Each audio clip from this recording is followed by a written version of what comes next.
Branded, Chapter 6. I opened my locker and put my gym bag inside. There was a loud thud as Oswald tossed his team uniform, shorts, socks, and shoes in one wet ball into the bottom of his locker beside mine. He and I were on the basketball team. Well, on the bench on the team. We were both good enough to make the team, but not good enough to get any serious playing time. The only time we worked up a real sweat was at practices. Oswald's stuff had the odor of rotting compost. "Are you planning to take that home to wash anytime soon?" I asked. "When the basketball season is over," he said. "The season still has weeks to go. And during those weeks, my plan will become more effective," he said. "And the plan is? If I can't break an ankle with my crossover, I can at least knock them over with the smell," he said. "Would you want to cover me?" Point taken. I saw Julia coming down the hall. I'd promised her I'd think some more, because last night I hadn't been able to come up with a plan. I still hadn't. "I've been doing a lot of research about school uniforms," Julia said. "How about saying, 'Hello, how are you?'" "Sure, fine. 'Hello, how are you?' I've been doing a lot of research about school uniforms," she repeated. I didn't want to know, but I also knew what the correct response was. "So, what did you find out?" I asked. "Well, almost every single point that Mr. Roberts made has an opposite argument," she said. "For example," I asked, "even if everybody wears the same uniform, there are other ways that students set themselves apart from each other, including hairstyles or strange colors, makeup." "So I guess that means that I'm going to have to start dyeing my hair," Oswald joked. "Or putting on makeup and wearing jewelry," I added. "Or wearing a fancy watch, or smoking, or something like that," Julia added. "I'm sorry, but don't people smoke because they want to fit in, not stand out?" I questioned. "Uniforms are just like smoking," she said. "Do you want to explain that one to me?" I asked. "That's easy," Oswald said. He reached into his locker and pulled out the uniform jacket and put it on. "When I'm wearing this, I'm smoking hot." I laughed. Julia looked like she'd bitten into something bad tasting. Maybe she'd caught wind of his gym stuff. "Which reminds me, I have to go get changed," Oswald said. "What?" "I'm going to change into the new school threads," he said. He pulled a pair of black pants, a white shirt, and a tie out of his locker. "Are you insane?" Julia demanded. "That's not what my imaginary psychiatrist tells me." "I think you need a real psychiatrist," Julia said. "He's real to me," Oswald protested. "Him and my imaginary friend Ian here. I know you can't see him, but he's real, and his name is Ian, and just give me a normal answer. Why would you put on that uniform when you don't have to?" she asked. "Simple. Haven't you heard that females love a man in uniform? First off, that would be a man, not a boy. And second, well, no," she said, shaking her head. "Oswald, are you really going to put that on?" I asked. "Have to. Mr. Roberts told me to." "He ordered you to put on that uniform?" Julia demanded. "Not so much ordered as suggested. He said I could wear it and get marks for his course. It would be like an extra assignment. And believe me, I could use the marks." Nobody would argue with that. Oswald walked away. "And they don't really save money," Julia said, hardly skipping a beat. "What?" I asked. "Uniforms don't save money." "How can they not save money?" I asked. "Even if we paid for them, and lots of people are getting them for free, they are still cheaper than designer clothes by a long shot." "That's assuming that kids will wear them all the time," she said. "Don't you think they're still going to need other clothes for after school or weekends? They're still going to buy regular clothes. The uniforms are an extra cost." She had a point. One that I hadn't thought of. "Maybe you should mention that to Mr. Roberts," I suggested. "Oh, I'll mention it to him," she paused. "But not right now." "Why not?" She leaned in close. "I'm not going to talk to him until I have everything thought out and in place," she said quietly. "He's not the only one who can plan an ambush. He won't even see it coming." "See what coming?" I asked anxiously. "I don't know yet, but I've never seen so many people upset." She paused and looked directly at me. "But you don't seem to be one of them. Do you like the idea of uniforms?" "No, of course not," I said. Actually, I didn't like or dislike the idea. It wasn't the big deal Julia was making it out to be. "So I'm counting on you to come up with something. Are you sure a flash mob wouldn't work? It works so well to get back to school dances." "I can't see how to make it work against uniforms." "Maybe everybody could show off on school property and be in regular clothing instead of the uniforms," she suggested. "Well, we're allowed to wear regular clothing when we leave school, so that won't be much of a protest." Yeah, right. But keep thinking, okay?" Sure, I'll keep thinking.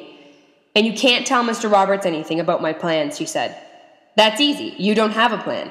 You can't even tell him that I'm trying to figure out a plan. No problem. But I wouldn't be surprised if he finds out anyway. She gave me a questioning look. It won't be for me, I protested. But you know he doesn't miss much. Oh, he won't miss this, Julia said. He just won't see it coming until it smacks him right in the face. Keep thinking about what that plan will be. What I was going to think of most was how to avoid getting myself in trouble, and maybe how to stop Julia from getting in trouble too. Keeping me out of trouble might be hard. The second part, keeping Julia safe, was going to be much harder. Chapter 7. I settled into my desk. Oswald was beside me wearing his uniform. There was a mustard stain on the bottom of his left pant leg, and the knot on his tie was looking pretty strange. Julia hadn't arrived yet, and the bell was about to ring. She was probably busy talking to somebody about the uniforms. She'd spent the whole day trying to get people more upset about them than they were. She'd been so busy that she hadn't even had lunch with us. The good part about that was we didn't have to talk to her about any of it. Julia rushed to the door as the bell rang, almost late, but on time. Sorry, she said to Mr. Roberts as she sat down on the other side of me. On time is on time, Mr. Roberts replied. Let's get down to business. Could somebody turn off the lights? Josh jumped to his feet and flicked off the lights. It was completely dark until my eyes adjusted to the light coming through the blinds. A beam of light shone out from the digital projector and onto the screen. It was a YouTube clip. Music started up as we looked at a dark screen. I recognized the music, but I couldn't place it. Wait, it was from a running shoe commercial, but I couldn't remember which one. The screen shifted to an ad featuring one of my favorite basketball players. Underneath was written the amount of the endorsement money he got. It was more money than most people would earn in a lifetime. His picture faded to reveal a football star, one of those guys known by only his first name. He wasn't making as much money as the basketball star, but it was still a small fortune. That changed to a famous golfer, like that was a real sport, but he was being paid real money to wear those shoes when he wandered around the golf course. With that amount of money, he could buy his own golf course on his own island. After the sports celebrities, the screen showed numbers. Money. Really big money. Wow, Oswald said. That is a whole lot of zeros. It read $15 trillion in profit. That was a lot of money for a company. Heck, that was a lot of money for a small country. The image changed to a factory with a long assembly line. There were workers all along the line and shoes rolling down the conveyor belt. The camera panned down the assembly line and stopped at one of the workers. She looked awfully young. More words came across the screen. 6 cents an hour, 72 cents a day, 6 days a week to earn $4.32 a week. That's what this 13-year-old girl gets to make the shoes that they endorse, that you wear. Just think about it the next time you slip on those shoes. The little girl with sad eyes in the assembly line was replaced by shots of kids about my age playing sports. There were kids playing basketball and another group of kids playing football, and there was a shot of a whole schoolyard filled with kids. The closing text said, "She works like a slave so that you can play." The clip faded, and the lights came back on. I became aware of the logo on the shoes I was wearing. Thank goodness I was wearing a different brand today. Not that I didn't own a pair of those shoes, but they weren't my favorites. Comments? Mr. Roberts asked. That was incredibly sad, Rachel said. That poor girl. That isn't much of a life. Does she really work that hard? 6 days a week, Mr. Roberts said. He paused. At least that's what it said on the screen. By a show of hands, how many people think it's true? Most of the hands in the class went up. How many think it's just made up, he asked. A couple of hands went up, sort of. And how many people really don't know if it's true or not? Now, more than half the hands, including mine, went up. That may be the cautious response, he said. Those who believe it is not true, please explain the reason for your doubts. There's no way kids that young work in factories, Josh said. That's illegal. It's illegal in this country, Mr. Roberts said. We have child labor laws, but most developing countries either have no such laws or allow them to be ignored. But still, Josh continued, nobody would actually be paid 6 cents an hour. Would they? They would, Mr. Roberts said. Now, those who think this clip portrays the truth, please explain why. I've seen that clip before, Julia said, and others like it. I've heard about that sort of thing as well, Courtney agreed. Everybody knows those companies use sweatshops and child labor. And you know this how? Mr. Roberts asked. It's just that everybody knows it, Courtney says. Sort of like how the sky is blue and... Actually, the sky isn't blue, Mr. Roberts said. Any other explanations to support the truth of those statements? Sports stars do get huge amounts of money for endorsements, and those guys do wear the brand of shoes, Oswald said. So we know that part of it is true. And that company does make lots of money, I added. True enough. So we know that some of what that YouTube clip contains is true. But you all should know that the best way to lie is to tell half the truth. And if you're doing that, you should probably include information that we know is true so that we assume the rest is true, I said. Exactly, Ian. Exactly, Mr. Roberts said. So, are you saying that that stuff isn't true, Oswald asked. I'm not saying that, said Mr. Roberts. Are you saying it's true then? I'm not saying that either. Can anyone give me another reason to believe that this clip is true? Mr. Roberts asked. Ian, any thoughts? Well, I'm willing to bet that all of the numbers, all of the facts are true. Why would you think that? Because if they weren't true, the company would sue or have the clip taken off YouTube, I said. That is good critical thinking, but as we all know, it's not wise to believe everything, especially today, he paused.